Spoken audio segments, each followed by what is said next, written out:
out of town and she doesn't come into her report appearance online, they can suspend her driver's license, they can issue a warrant for her. So she needs to play ball. Does that make sense? Yeah. And remember, it's me and her and team. I'm sorry about all this. I'm calling it again. But so she's got her online. Again, he's sorry about all of this. You know, it's so embarrassing. What a hassle that you guys have had to trouble yourselves with this, you know, very minor, embarrassing issue that's a private thing in our relationship. We're a team. Just acknowledge this is her. And if you have one word. Oh, he's automatically right now, there's something called a no contact order in place. Yeah, just going forward. He's saying automatically right now there's a no contact order in place from this point forward. Well, that's not true. He's not correct. He's either lying or he's just mistaken, but that's not true. They don't cite her and they don't arrest her, which means that remedy is not available to them. Tomorrow, if you wish to drop it, you have to go to 217 East Center Street, Monterey Police Department. And you have to ask them to give it to you. You want to fill out a waiver that you're requesting a waiving of the contact order, no contact order. No contact order, she cannot come into contact with you, she cannot talk to you, she cannot text you, she cannot go onto any premises you're occupying, she cannot go to your vehicle. And until you drop that, or until a court date, if you don't drop it, it's in effect until midnight on today's court. And then that gives you kind of a protection order, a long-term one, if you don't need one. It sounds like you don't even want this one. So tomorrow, they open at 8, you can go to the police department, you can sign the waiver, they can remove it, and you can say, hey, babe, where you at? Let me pick you up. Pick her up. Now, we're hoping not to put her in jail, but if she doesn't have... We're hoping not to put her in jail. He's giving this guy advice, consulting with him about how to best go about reuniting after the very unfortunate, separation that the police sadly have to impose upon them because their hands are tied. Somewhere to go tonight. Be separate from you. We're going to talk to her now because it's separation. So no contact orders in place, so you can't talk to her now. Bullshit. There is no contact order. It's not a thing. Do you guys have enough money for like a hotel room or anything like that? Because what we could do is we'd cite her for this, and then I'd give her a ride over to whatever hotel you guys is choosing. On your way to go pick her up, you stop over there at the PD, sign the paperwork that they're requesting, and then you can go pick her up right over. It's like, what's the point of this exercise? They're basically saying, yeah, it's just a hassle, it's paperwork, you got to do this, let's figure this out. I know you're probably low income, can you afford the hotel? Let's problem solve this for you. Literally, what is the point of all of it? If you're not going to follow the legislation and your goal is to evade it all, why go through this pointless exercise? I suspect the police believe that spending one night apart with no contact will cure what ails them. It's that old 1970s strategy of throwing the man in the drunk tank overnight and it'll all blow over in the morning. This is what the legislation attempted to prevent. Listen to someone else in town that's a friend that you can stay with. Yeah. Unfortunately not. I don't, but I guess that... Yeah, I sure hate it. I don't want her to go to jail. Well, if she goes to jail, it's like, that goes down somewhere, instead of her going to a hotel, right? You get a citation. And so if she goes to jail, they're going to prison. They'll take her fingerprints, they have to go on the criminal history, and then if they don't convict her, then it will just show that it was dismissed. It was going to show by criminal history, the charge was dismissed. But if she's found guilty, it'll show up that but the charge itself will show up on her criminal history until she gets the expunged. Now. So he's even giving him advice about how, she'll have to get it expunged if she doesn't want it. What a nice police officer. It's amazing because I've been watching hundreds and hundreds and hundreds of these videos. I've never seen a cop try to help suspects so much, avoid consequences for their actions. This is just remarkable. Even if we give her a ticket, we're still going to take a fingerprint and it's still going to show up. Either way, it's going to show up. There's no way around a Class A. Or is this Class B? This is Class B. But they do require a fingerprint on it. Yeah. Okay, so the other part is if you contact her or she contacts you, she can be charged with a Class A. Well, which is a little bit different, but it doesn't. If you were to contact her and she responds to you, then she can get a new charge there. So they're giving him advice about how to not get her in trouble. Contact order doesn't restrict you, it restricts her. So if you go talk to her and we find out and you're not in trouble, she'll be in trouble. So that all make sense? No, I'm getting it all. It's a lot, really quick. No, I'm getting it all. I'm just trying to figure out a way. You don't know anyone in town? You have been around long? No, I don't know anyone in town. What's your name? I don't think CK will take her to the aggressor. I'm curious. You can find out. What they're talking about is an organization that's local to them that helps victims of domestic violence. I'm assuming, or maybe it's a homeless shelter. And no, I think it must be domestic violence related, because he's saying they won't take her if she's the primary aggressor. She's not eligible. But with most women's battered women's shelters, they won't take a man even if he's the victim for rather obvious reasons. So it appears that this nonprofit, I'm assuming that that's what it is. It appears that this nonprofit has funding in its budget to pay for hotel rooms when a victim of domestic violence needs one and is not eligible to go to the shelter. So these police are now going to interface with other agencies and try to work together to create some kind of a housing situation for this couple. And they make phone calls and start advocating on their behalf and try to even see if there's a way to get her into the shelter, overcome the objection they have to providing services to the primary aggressor. If you did the citation, like say she drove off in she drive off in this car, We could give you a ride somewhere. Backpack looks for you. I got my backpack. So he's coming up with the idea, well, okay, if you give her the citation and release her, can she drive away in the car? Because he's being a gentleman and saying, I think he's suggesting, I can sleep outdoors, I can camp, but I want her to have the safety of the van. If we're not allowed to see each other, I'll be the one sleeping under the stars so she can have the van. So this is the solution that Brian's come up with. You want to drive me to Delicate Art? Does she have a good driver's license? He's usually against you, like she said. Yeah. People. Yeah. Well, then you kind of be homeless tonight. And I'm going to talk to her. Well, now I've got to do the thing so I can't go camping. You can tell her what it is that she needs to do to get through all this, and then let her know what your plan is. Here's the problem though. If we take you up to Delicate Arch, you're going to be hooking it from Delicate Arch all the way down to Moab Center Street so that you can fill out that paperwork, because if you're not there by noon tomorrow, you're going to be looking at Monday morning. It's really outside. So they're, again, problem solving. They're anticipating problems. You're going to be hoofing it all the way from Delicate. You have to get there by noon tomorrow, or otherwise she's going to be there till Monday. They're really thinking ahead and trying to anticipate all the problems that he might encounter. Yeah. You'd be looking at Monday morning before you could actually see what I get. Again, we're not trying to make you laugh hard, but this is written in statute. Yeah, a lot of you are. It's designed to protect victims of domestic assault. Not everybody's the same. This is normal, but we have to treat everything the same. We have to treat everybody the same, and then they proceed to do exactly the opposite.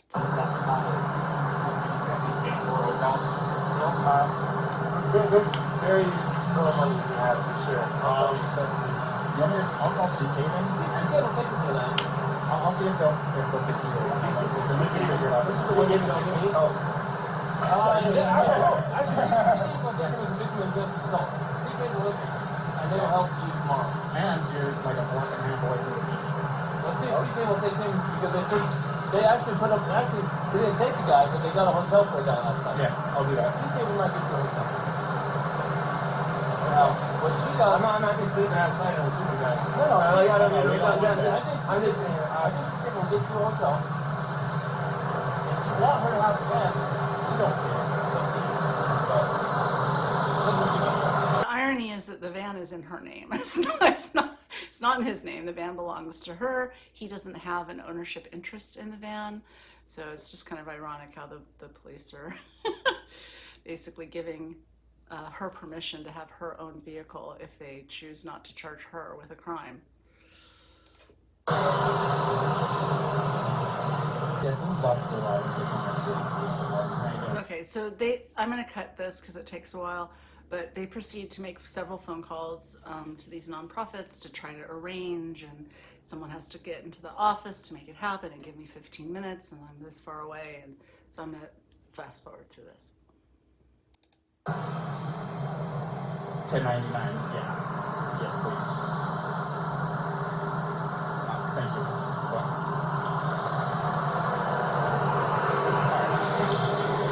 so, the after-hours guy isn't there at that office right now.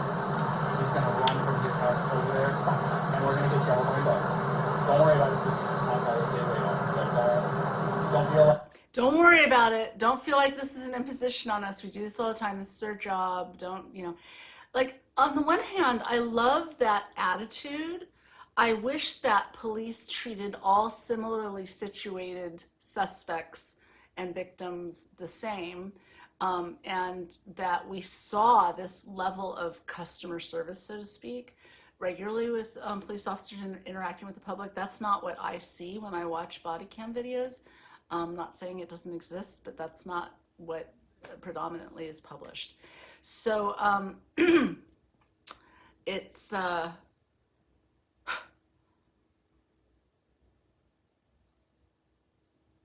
quite something. Like you are making anybody do anything extra. They're reassuring him, don't worry, don't think that you are making anybody do anything extra. Don't feel badly about this. You know, it's our pleasure.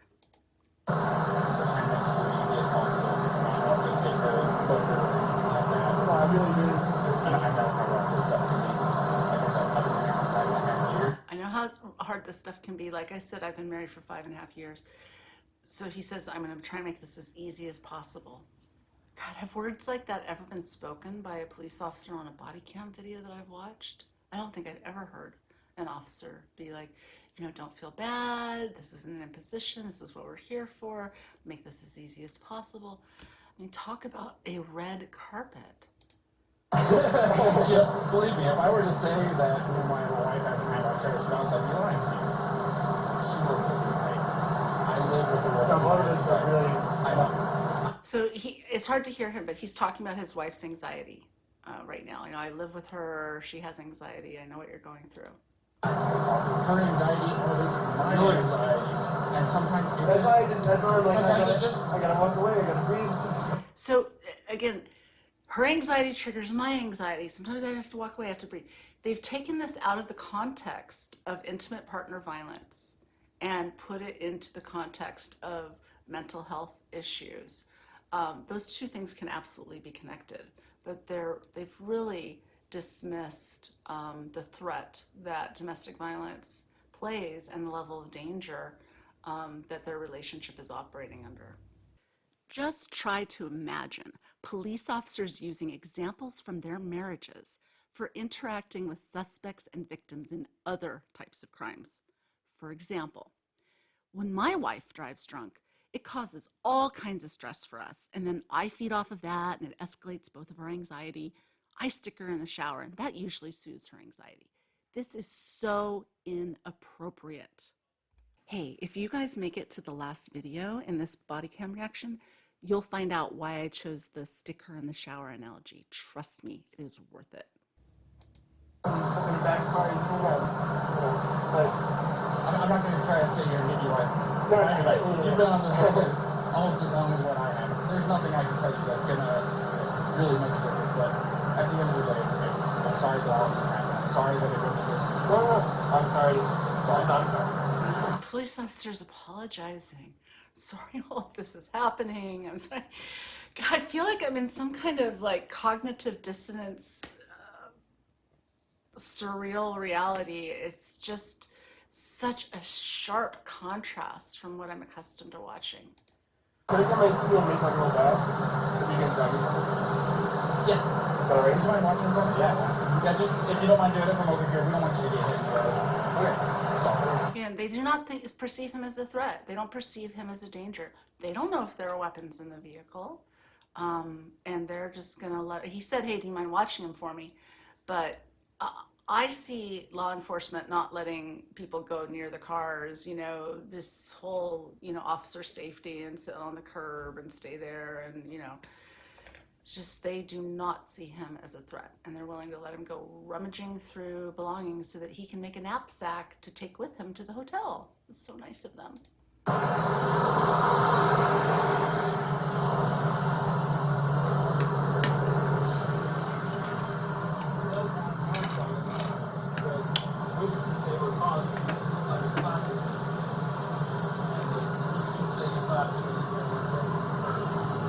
I don't have anyone saying you actually punch through aggressively. It sounds like it's shoving in a manner that's probably more consistent with trying to prevent you from the man and to get space from you. So he's just now repeating the narrative that the shoving wasn't really aggressive shoving. It was more consistent with a manner of just trying to keep space from you so you didn't get into the van.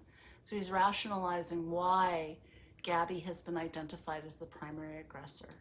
So if the tables were turned and he was beating on you and you were shoving him, of course you're going to look at it like, oh, of course she's defending herself away from the guy. We're kind of looking at the same way with him. We have to treat both fairly because we figure the other is wrong, you know. The law doesn't say, hey, officers right or wrong. You can treat people different based on gender and it says we can. The law doesn't say, hey, you officers, you can treat people differently based on the gender. There's no distinction. And then he contradicts himself because look what happens. It makes no sense. You probably not. Oh, he just said it makes no sense. I'm going to rewind this a bit. Because that was, to me, that was significant because he's disparaging the legislation and he's also kind of, in a sense, mocking the legislative intent. He's basically saying this is a law that makes no sense, which really undermines the credibility of the law in the eyes of the people that they have detained.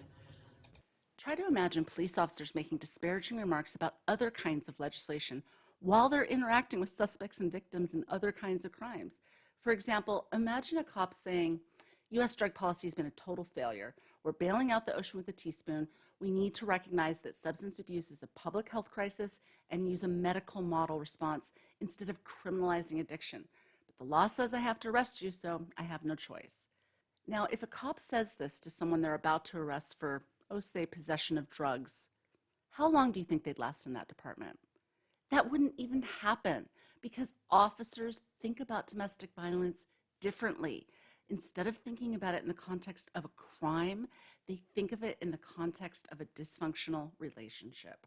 Not to decide the same.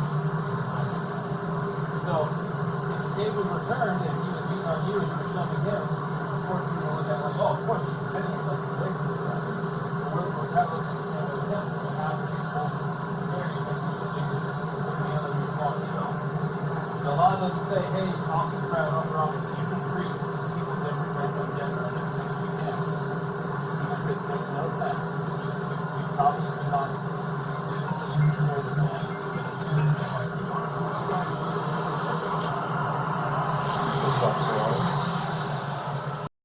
Was a no woman in this life, short upon the earth now was her time.